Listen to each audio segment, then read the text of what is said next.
क्या आतंकवादी मुसलमान में ही होते हैं? क्या हिंदू धर्म सबसे बड़ा धर्म है? क्या सोशल मीडिया के सभी वीडियो सच होते हैं? क्या कोई पॉलिटिकल पार्टी किसी विशेष धर्म की होती है? क्या देश की स्थिति सुधर जाएगी अगर सभी हिंदू धर्म के हो जाएं तो? द डिबेट शो सीरीज के इस एपिसोड में आप पाएंगे इन सब सवालों का जवाब, लेकिन उससे पहले पिछले एपिसोड की कुछ झलक। बंदूक की गोली से ज्यादा ताकत पत्रकार की कलम और कैमरे में होती है, लेकिन शर्त यह है वो कैमरा और कलम किसी दलाल के हाथों में ना हो बस। लेकिन हम इंसान ही कहाँ हैं? हम तो हिंदू या मुसलमान हैं। क्राइम करने वाले का कोई धर्म नहीं होता। चलो मान लिया कि हर मुसलमान बुरा नहीं होता, हर मुसलमान आतंकवादी नहीं होता, लेकिन आतंकवादी तो मुसलमान में ही होते हैं ना। बताओ बे।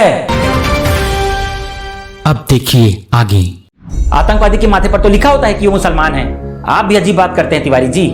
आतंकवादी वो होता है जो आतंक फैलाता है, हिंसा करता है, देश की शांति और एकता को खत्म करने की कोशिश करता है, खून खराबा करता है, दहशत फैलाता है, चाहे कोई भी हो, देश के बाहर का हो या देश के अंदर का। यह होती है आतंकवादी की परिभाषा। समझे तिवारी जी? बिल्कुल सही कहा मिस्टर अमित। मिस्टर तिवारी, आपका क्या कहना है मुसलमानों के बारे में? अरे मुसलमान लोग कट्टर होते हैं, हिंदुओं को अपना धर्म बदलकर मुसलमान बनने के लिए जोर जबरदस्ती करते हैं। आपने कहां देखा ऐसा? आपने अपनी आंखों से देखा है कहीं? और अपना धर्म दूसरों पर जबरदस्ती थोपना, यह काम कुछ मुसलमान करते हैं तो कुछ हिंदू भी ऐसा करते हैं। और एक बात बताऊं, देश में ऐसे बहुत से लोग हैं जो एक दूसरे के धर्म का सम्मान करते हैं। वो जानते हैं कि धर्म तो इंसानों का बनाया हुआ है, और वो ये भी समझते हैं कि इंसानियत या मानवता से बड़ा कोई धर्म नहीं होता। धर्म बनाया गया है अपनी आस्था को बनाए रखने के लिए। जैसे हिंदू में भगवान बोलते हैं ना, तो मुसलमानों में अल्लाह बोलते हैं, लेकिन ऊपर वाला एक ही है जिसने सबको बनाया है, और ये कोई नहीं जानता वो कौन है। तो हम किसके लिए धर्म के नाम पर झगड़ा कर रहे हैं? सही बात है, मानवता यानी इंसानियत सबसे बड़ा धर्म है, लेकिन हमारे देश का दुर्भाग्य है कि इस धर्म को ना कोई मानता है और ना कोई निभाता है। मुसलमान लोग हिंदू धर्म के खिलाफ काम करते हैं, बोलते हैं। हम सोशल मीडिया में देखते हैं ना, वीडियो आता है उसमें। मिस्टर तिवारी, मैंने आपको बताया था कि व्हाट्सएप और फेसबुक के 99% मैसेज, फोटोस और वीडियोस सब फेक होते हैं। आप इन पर विश्वास मत किया कीजिए। तिवारी जी, आप ये बताइए, आपके आसपास भी तो रहते होंगे ना हिंदू और मुसलमान दोनों, तो क्या कभी धर्म के नाम पर आप दोनों में कभी झगड़ा हुआ? या आपके सामने कभी हिंदू मुसलमान में झगड़ा हुआ आपके इलाके में? या आपने कहीं ऐसी कोई घटना अपनी आंखों से कहीं भी देखी है? नहीं, हमने तो नहीं देखा ऐसा। मैंने भी कहीं ऐसा नहीं देखा। लेकिन व्हाट्सएप में वीडियो आता है, वीडियो तो सही होगा ना? वीडियो गलत कैसे होगा?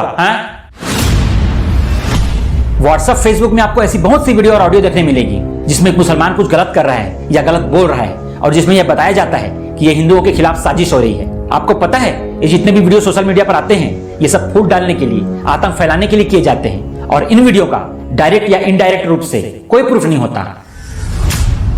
ये सिर्फ हम सब लोगों को भड़काने और फूट डालने के लिए बनाकर डाले जाते हैं। और हम क्या करते हैं? हम बिना सोचे समझे इन वीडियो को फॉरवर्ड कर देते हैं। कभी हम एक बार भी सोचते हैं इन वीडियोस को फॉरवर्ड करने से पहले? वीडियो आती नहीं कि बिना सोचे समझे फॉरवर्ड कर देते हैं। पता भी नहीं करते कि वो वीडियो सच है या फेक। हम खुद उन बुरे लोगों के लिए आतंक और हिंसा फैलाने का जरिया बन जाते हैं, और इसका फायदा कौन उठाता है? आतंकवादी और बुरे लोग। वही ये लोग चाहते हैं कि हम लोग भड़के और आपस में लड़ें, और या तो लड़कर मर जाएं या फिर देश हित के लिए बाकी बातों जैसे महंगाई, गरीबी, बेरोजगारी पर ध्यान ही ना दें। बस हिंदू मुस्लिम में लगे रहें और वो लोग राज कर सके। लेकिन कांग्रेस तो मुसलमान की पार्टी है और बीजेपी हिंदुओं की पार्टी है, और मुसलमान लोग 3-3 शादियां कर रहे हैं, 15-16 बच्चे पैदा कर रहे हैं ताकि वो ज्यादा हो जाए, ताकि हमको गुलाम बना के राज कर सके इस देश पर। समझे?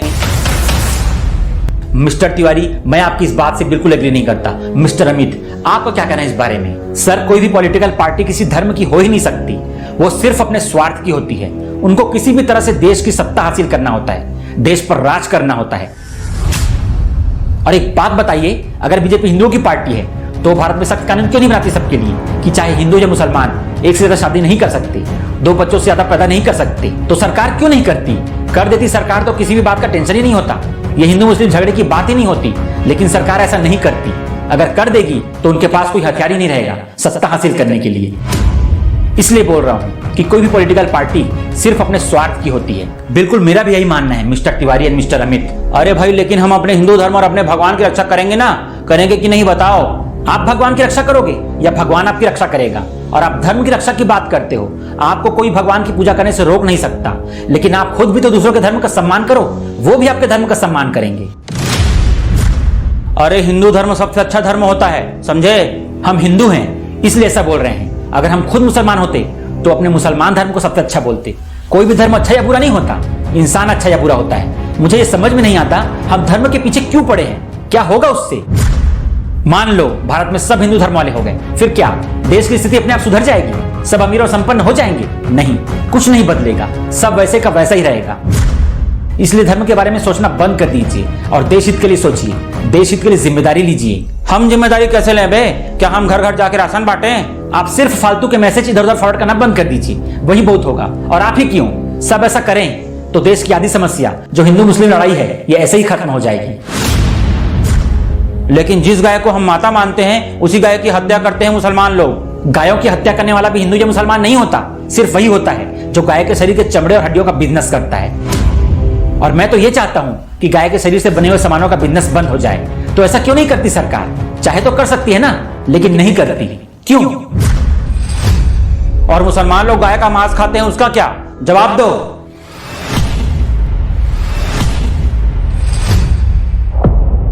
लल्लन तिवारी के इस सवाल का क्या जवाब देगा अमित कुमार, देखिए अगले एपिसोड में।